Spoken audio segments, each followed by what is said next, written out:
अपने दोनों हाथ जोड़कर इनके श्री चरणों में प्रणाम करो। ठहरो सिरध्वज जनक, ये किस बालिका के माध्यम से प्रणाम करवा रहे? त्याग और तपस्या की साक्षात मूर्ति, सौंदर्य की साक्षात प्रतिमा लावण सिंधु में डुबो डुबो कर निकाली गई तुम्हारी इस बेटी सदृश बालिका का दिग्दर्शन जब आपके सानिध्य में करता तो हृदय में एक नहीं अनेक प्रकार के भावों का उदय सा होता हुआ चला जाता। कुछ क्षण के लिए मुझे विस्मय होता, क्या माँ उमा, शिवा, मैया जगदम्बा पार्वती इस मैथिल प्रांगण के अंतर्गत तो आपके यहाँ आने का क्या औचित्य माता? क्या इस सेवक के लिए कोई आदेश नहीं था?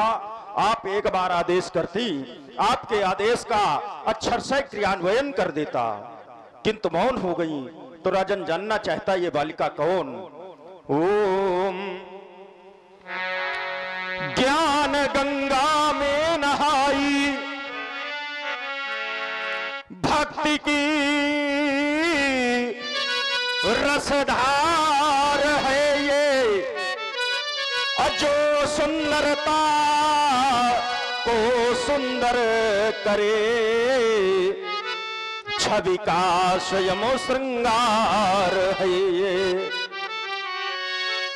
जो सुंदरता कह सुंदर करई, अच्छा विग्रह दीप शिखा जन बरई।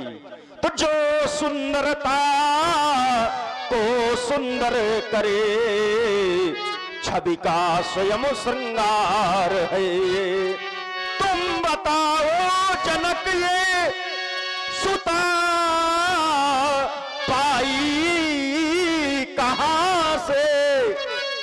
ऐसा क्यों कह रहा हूं? क्योंकि ऐसी दिव्य बालिका जाई नहीं हो सकती, इसलिए हमारा कहना है कि तुम बताओ जनक ये सुता पाई कहां से? क्यों मुझे लगता है ऐसा, मातु गिरजा स्वयं आई यहाँ पे। अस्तु इस बालिका का संक्षिप्त परिचय आपके श्रीमुख से सुनने के आकांक्षी। एक बार मिथिला में 12 वर्ष का अकाल पड़ गया प्रभु।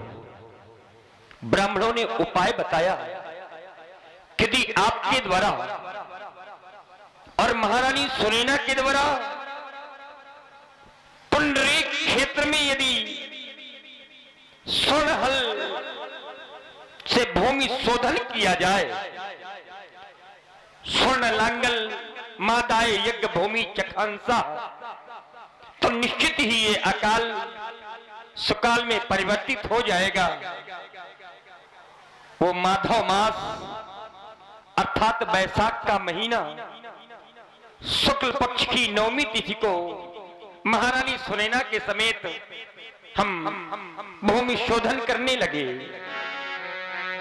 जनक बाम दिशी सोहे सुनैना, और हिमगिरी संग बनी जनु मेना। महारानी सुनैना के साथ हम पुंडरीक क्षेत्र में हल करथल करने लगे। क्षेत्र पुंडरीक में हल चलाने लगे, तथा सिर ध्वजो यज्ञ यज्ञार्थम करतो में सीता सिरागतो जाता तस्मात् सिर ध्वजा स्मृता। क्षेत्र पुंडरीक में हल चलाने लगे, हल चलाने लगे, मेघ छाने लगे, मेघ छाने लगे। साथ में जो ब्राह्मण विद्वान थे, वो ब्राह्मण विद्वान याज्ञिक मंत्रों का उच्चारण करने लगे प्रभु। तब विधि भांति विप्रो ने भांति विप्रों ने मंत्र पढ़ा और चलते चलते रुका हल और मिला एक घड़ा। चलते चलते रुका हल मिला एक घड़ा और उस घड़े से हुई कन्या प्रकट। हुई कन्या प्रकट गए इसके निकट और ही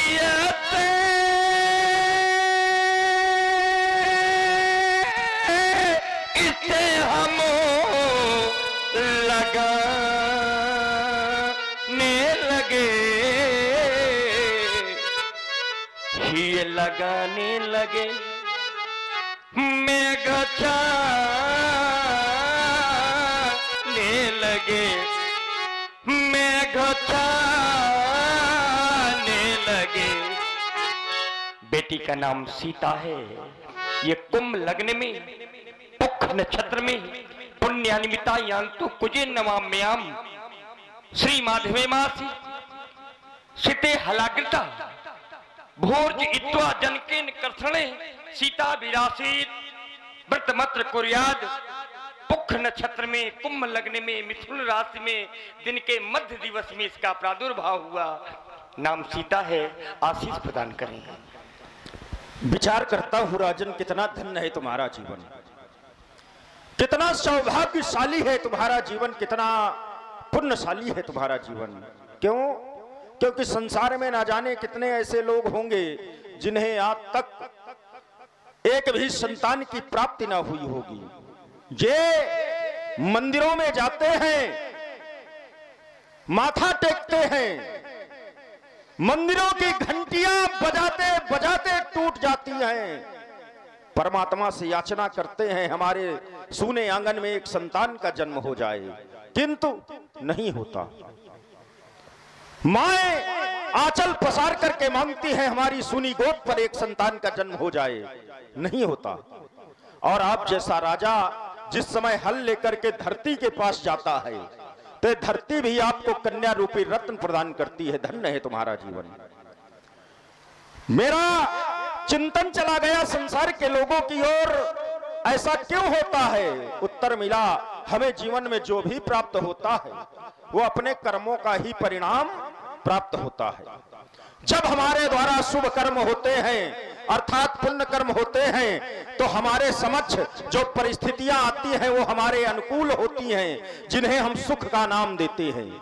जब हमारे द्वारा अशुभ कर्म होते हैं अर्थात पाप कर्म होते हैं तो हमारे समक्ष जो परिस्थितियां आती हैं वो हमारे प्रतिकूल होती हैं, जिन्हें हम दुख का नाम देते हैं। और निश्चित मानिए ये संतान भी हमारे पुण्य कर्मों का ही परिणाम होती है। जब तक हमारे पुण्य कर्म संचित नहीं होंगे तब तक हमें संतान भी प्राप्त होने वाली नहीं है। लोग कहेंगे क्या राजा जनक ने पुण्य किया?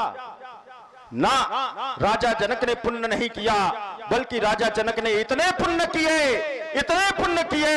कि जनक ही पुण्यों का स्वरूप बन गया।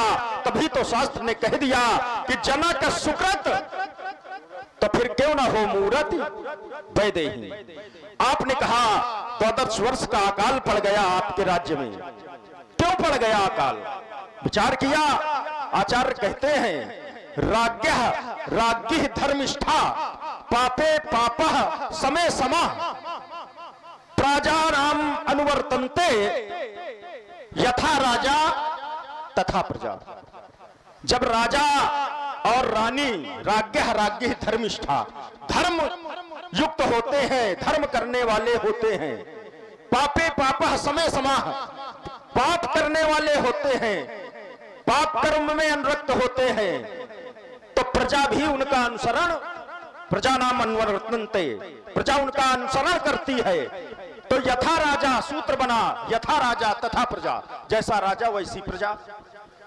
तो अकाल पड़ने का एक कारण आचार्य बताते हैं कि राजा जनक यज्ञ कार्यों में इतना लीन हो गए, और यज्ञ कार्य राजा का हो तो साधारण तो होगा नहीं, प्रजा को भी लगना पड़ेगा, उसकी इतनी व्यवस्थाएं होती हैं, तो प्रजा भी लग गई। और जब प्रजा भी लग गई तो फिर हल लेकर खेतों में जाए कौन?